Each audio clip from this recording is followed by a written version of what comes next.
വിശദമായ വാർത്തയിലേക്കാണ്. തൃശൂർ മാളയിൽ 10ാം ക്ലാസ് വിദ്യാർത്ഥിനി ജീവനൊടുക്കി. കുണ്ടൂർ സ്വദേശി വിനീഷിന്റെ മകൾ വിസ്മയാണ് മരിച്ചത്. വീടിനകത്തെ ജനലിൽ തോർത്ത് കഴുത്തിൽ കെട്ടിയ നിലയിലായിരുന്നു മൃതദേഹം. ഫുൾ A+ കിട്ടാത്തതിന്റെ മനോവിഷമമാണ് ആത്മഹത്യയ്ക്ക് കാരണമെന്നാണ് പ്രാഥമിക നിഗമനം.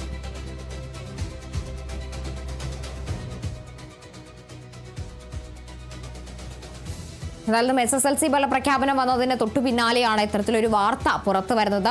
തൃശൂർ മാളയിലാണ് 10ാം ക്ലാസ് വിദ്യാർത്ഥിനി ജീവൻ ഒടുക്കിയിരിക്കുന്നത്. കുണ്ടൂർ സ്വദേശിയായ വിനീഷിന്റെ മകൾ വിസ്മയാണ് മരിച്ചത്. വീടിനകത്ത് ജനലിൽ തോർത്ത് കഴുത്തിൽ കെട്ടിയ നിലയിലായിരുന്നു മൃതദേഹം കണ്ടെത്തുന്നത്. ഈ ഫലപ്രഖ്യാപനം വന്നപ്പോൾ ഫുൾ A+ കിട്ടാത്തതിന്റെ ഒരു മനോവിഷമമാണോ ഇത്തരത്തിൽ ആത്മഹത്യയ്ക്ക് കാരണമെന്നാണ് നിലവിലെ പ്രാഥമിക നിഗമനം. എന്തായാലും റിസൾട്ട് വന്നതിന് തൊട്ടു പിന്നാലെയാണ് ഇത്തരത്തിൽ അത്യന്തമായ ഒരു അപകടം അല്ലെങ്കിൽ അതുമായി ബന്ധപ്പെട്ട ഒരു ദാരുണ സംഭവം ഉണ്ടായിരിക്കുന്നത്. തൃശൂർ മാളയിലാണ് 10ാം ക്ലാസ് വിദ്യാർത്ഥിനി ജീവനൊടുക്കിയത്.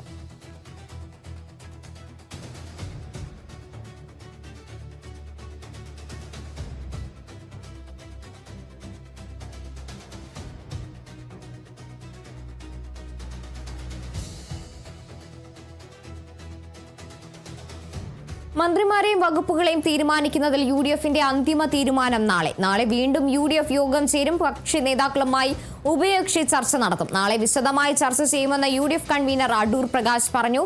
തിങ്കളാഴ്ച മുഖ്യമന്ത്രിക്കൊപ്പം UDFന്റെ മുഴുവൻ മന്ത്രിമാരും സത്യപ്രതിജ്ഞ ചെയ്യുമെന്നും അടൂർ പ്രകാശ് വ്യക്തമാക്കി. തിങ്കളാഴ്ച സത്യപ്രതിജ്ഞയ്ക്ക് വേണ്ടിയുള്ള തയ്യാറെടുപ്പുകൾ നടക്കുകയാണ്. ആ തയ്യാറെടുപ്പുകൾ നടക്കുന്നതോടൊപ്പം തന്നെ മുഖ്യമന്ത്രിയോടൊപ്പം UDFന്റെ വിവിധ നേതാക്കന്മാരും സത്യപ്രതിജ്ഞ ചെയ്യാനുള്ള അവസരം ഉണ്ടാക്കിയിരിക്കും. UDF യോഗം ഇന്ന് ഫോർമലായി ഒന്ന് കൂടി എന്ന് മാത്രമേ ഉള്ളൂ. ബിനോയുണ്ട് വിവരങ്ങളുമായി.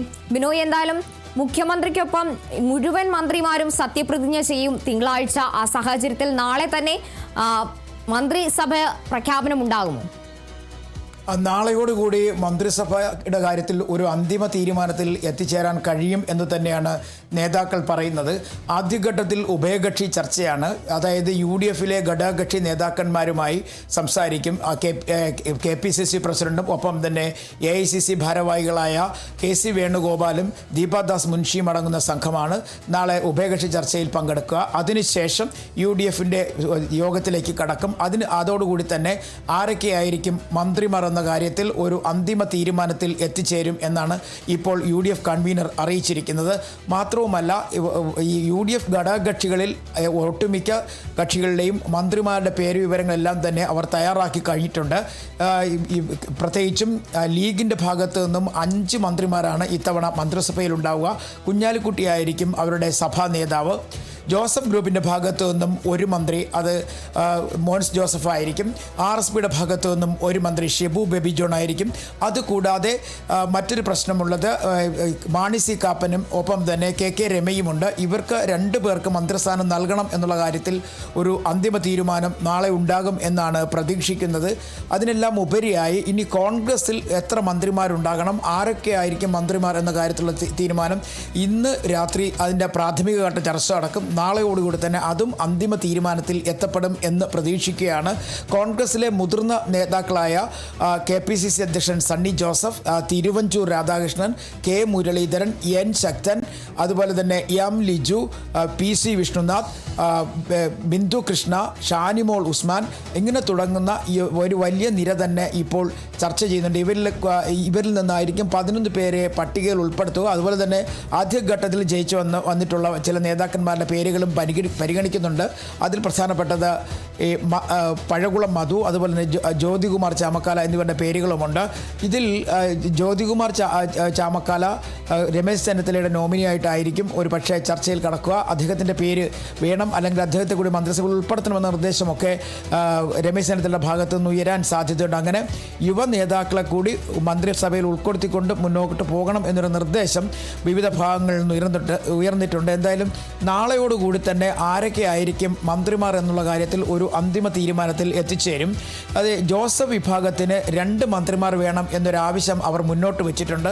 നിലവിൽ ഇപ്പോൾ മോൻസ് ജോസഫിൻ്റെ പേര് മാത്രമാണ് നൽകിയിട്ടുള്ളത്. ഇത് കൂടാതെ തോമസ് ഉണ്ണിയാടൻ്റെ പേര് കൂടി പരിഗണിക്കണം. അതായത് 2 മന്ത്രിസ്ഥാനം വേണമെന്നൊരാവശ്യമാണ് ഇപ്പോൾ ജോസഫ് വിഭാഗം മുന്നോട്ട് വച്ചിരിക്കുന്നത്. അല്ലാത്ത പക്ഷം ഡെപ്യൂട്ടി സ്പീക്കറോ അതല്ലെങ്കിൽ ചീഫ് വിപ്പ് പദവിയോ വേണമെന്നൊരാവശ്യവും ജോസഫ് വിഭാഗം മുന്നോട്ട് വയ്ക്കുന്നു. RSPയും മന്ത്രിമാരുടെ എണ്ണം കൂട്ടി വേണം എന്നൊരു നിർദ്ദേശം മുന്നോട്ട് വെച്ചിട്ടുണ്ട്. അതല്ല എങ്കിൽ മറ്റേതെങ്കിലും ഒരു പദവി, ചീഫ് വിപ്പിൻ്റെ മറ്റേതെങ്കിലും ഒരു പദവി കൂടി ലഭിക്കണമെന്നൊരാവശ്യം അവരും മുന്നോട്ട് വയ്ക്കുന്നു. പക്ഷേ ഇക്കാര്യത്തിലൊക്കെ അന്തിമ തീരുമാനം നാളെ ആയിരിക്കും ഉണ്ടാവുക. CP ജോൺ എന്തായാലും CMPയുടെ പ്രതിനിധിയായി മന്ത്രിസഭയിൽ ഉണ്ടാകും എന്നുള്ളത് ഏകദേശം ഉറപ്പായി കഴിഞ്ഞിരിക്കുന്നു. കാരണം കഴിഞ്ഞ കുറേ നാളുകളായി CMPയുടെ പ്രതിനിധി UDF മന്ത്രിസഭയിൽ ഇല്ല. അതുകൊണ്ട് തന്നെ CP ജോൺ തിരുവനന്തപുരത്ത് നിന്ന് മത്സരിച്ച് വിജയിച്ച സാഹചര്യത്തിൽ അദ്ദേഹത്തിനെ മന്ത്രിസഭയിൽ ഉൾപ്പെടുത്താൻ തന്നെയാണ് UDF യോഗത്തിലെ തീരുമാനം. അങ്ങനെ വരുമ്പോഴേക്കും മന്ത്രിസഭയിൽ മന്ത്രിമാരുടെ എണ്ണം 21 തന്നെ നിലനിർത്തിക്കൊണ്ട് മുന്നോട്ട് പോകുന്നതിനെക്കുറിച്ചാണ് ഇപ്പോൾ ആലോചിക്കുന്നത്. അല്ലാതെ മന്ത്രിമാരുടെ എണ്ണം വർദ്ധിപ്പിക്കുന്നതിനെക്കുറിച്ച് ഒരു ആലോചന ഇല്ല. കോൺഗ്രസിൽ 11 അല്ലെങ്കിൽ 10 അതിനപ്പുറത്തേക്ക് മന്ത്രിമാരുടെ എണ്ണം വർദ്ധിപ്പിക്കേണ്ട എന്നാണ് KPCCയുടെയും AICCയുടെയും നിർദ്ദേശം. അതനുസരിച്ചാണെങ്കിൽ ഈ പറയുന്ന രമേശ് ചെന്നിത്തല ഉൾപ്പെടെയുള്ളവർ മന്ത്രിസഭയിലേക്ക് വരും. മുതിർന്ന നേതാക്കന്മാർ കൂടുതൽ ഉണ്ടാകാനുള്ള സാധ്യതയുണ്ട്. ഒപ്പം യുവാക്കൾക്ക് കൂടി പരിഗണന നൽകും. വനിതാ സാന്നിധ്യം ഉണ്ടാകും. ഇതിനെല്ലാം ഉപരിയായി സാമുദായികമായ പരിഗണന കൂടി ഉൾപ്പെടുത്തിയായിരിക്കും മന്ത്രിമാരെ തീരുമാനിക്കുക. ശരി, D ബിനോയാണ് വിവരങ്ങൾ നൽകിയത്.